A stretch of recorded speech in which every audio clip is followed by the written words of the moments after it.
post-secondary institution students are enjoying free tuition, free average tuition. What does that mean? That means 225,000 students in Ontario do not have to pay tuition. That is a very significant number. And also know that one of the reason why the government decided to do this is that we see there is unfairness to low-income family students for access for higher education. And they need that education to be competitive in today's job market. We also know that students from indigenous community has struggled with financial barriers going to post-secondary. So with this initiative to date, and it's not even a year yet, we've seen 34% increase of indigenous students enroll in post-secondary.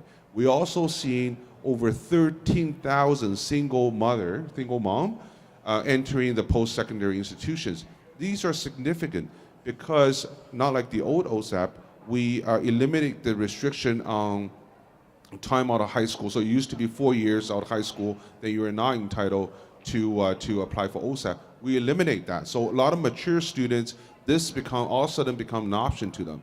So if they want to go into another field that they always dreamed of, now they can do that. There's a pathway to that. Second thing on mental health.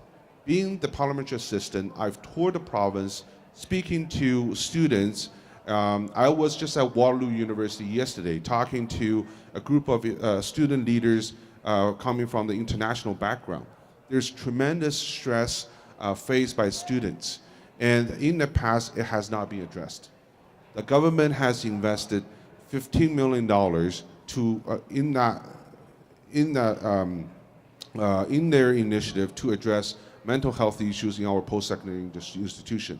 I was very pleased I was a part of the announcement 2 days ago with Premier Wayne announcing $2.1 billion to rebuild Ontario's mental health care system.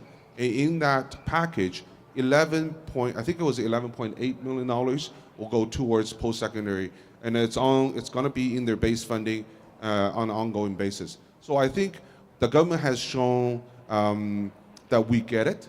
We know that this is a big problem, and we're there to fix it, and we're backing up with sound investment.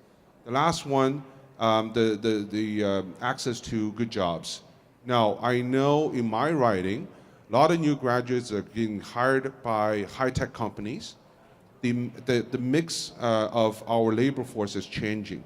The traditional manufacturing jobs are still out there, but we have new industries like the clean energy, with like the fintech, like very post-production for film industries. So we've seen the growth in demands for good, skilled labor here in Ontario, and our colleges and universities are responding to that.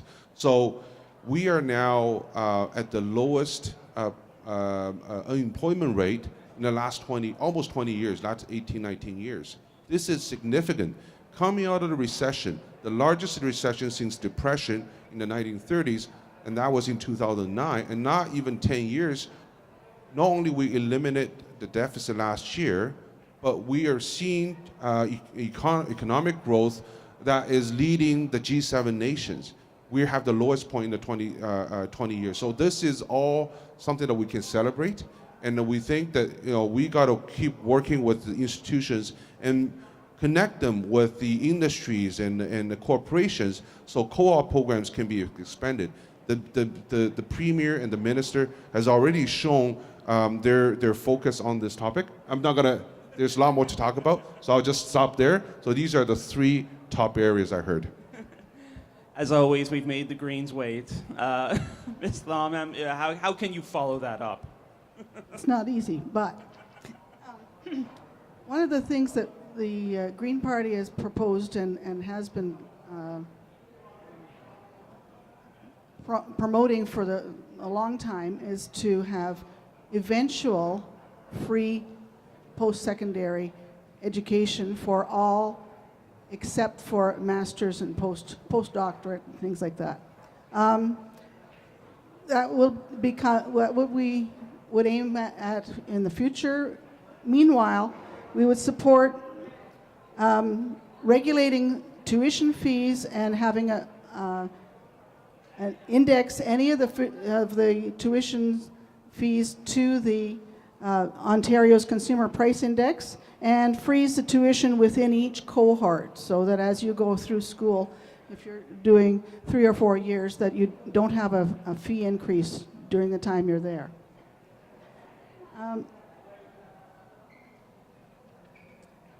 We'd also be increasing funding and resources for food security programs available for post-secondary institutions to supplement mental health and poverty reduction efforts, so that we would be supporting mental health problems, mental health and poverty problems for students, as well as food security. Meanwhile, we would be providing interest-free student loans for students with financial needs, so that the loans will not, if you're not paying them off fast enough, that the interest rates are not eating into you what you're paying.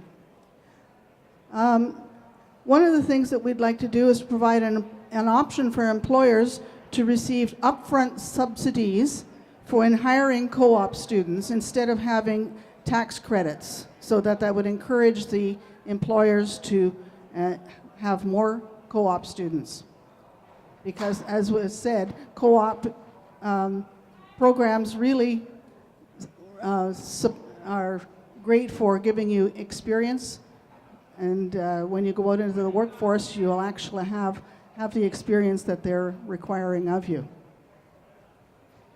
We'd modernize the apprenticeship application program by leveraging Ontario College Application Service to provide candidates with an electronic single-entry access to the apprenticeship application and registration program, so that it's a lot easier to apply for an apprenticeship.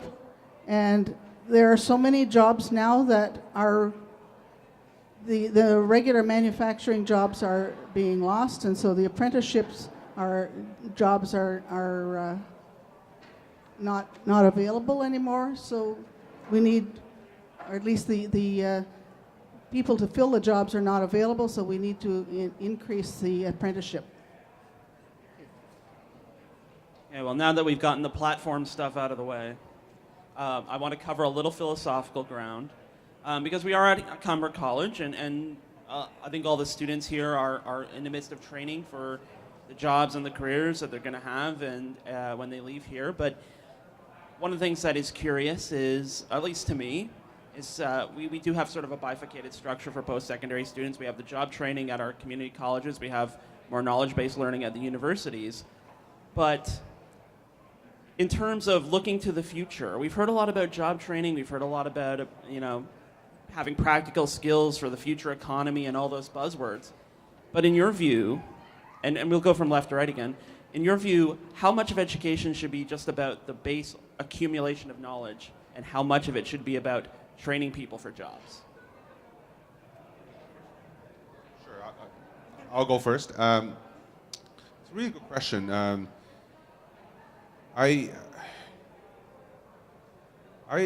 want to say that the understanding for what college is here for is that it will provide more applied skill training. And I know a lot of industries are looking at colleges to partner with to train their labor force as well. Over the years, our university is also looking at the percentage of their graduates getting a job in the field as a key performance indicator. As a government and as a funder, as a regulator, we also have to keep in mind that we want to lead the world in research and innovation. We've seen that the government has invested heavily into the next frontier of our technical world. For example, the AI, the Vector Institute. We invested $30 million in operation and capital to establish that industry because we want to be leaders in that field, and we know once we are recognized as one of the leaders in the world, it's going to attract a lot of investment, and that's going to create a lot of job opportunity. So I think these two things goes hand in hand. University, yes, research innovation, but because of these research innovation, because of the new industry we're creating, it's going to create jobs. And to fill those jobs, we need students, both students from the college and university. I know a lot of colleges are now providing through their SMA, the Strategic Mandate Agreement, they're providing degree programs as well, right? So this is what the new sort of phase of our labor force is requiring, and we need to respond to that, our institutions. Pauline?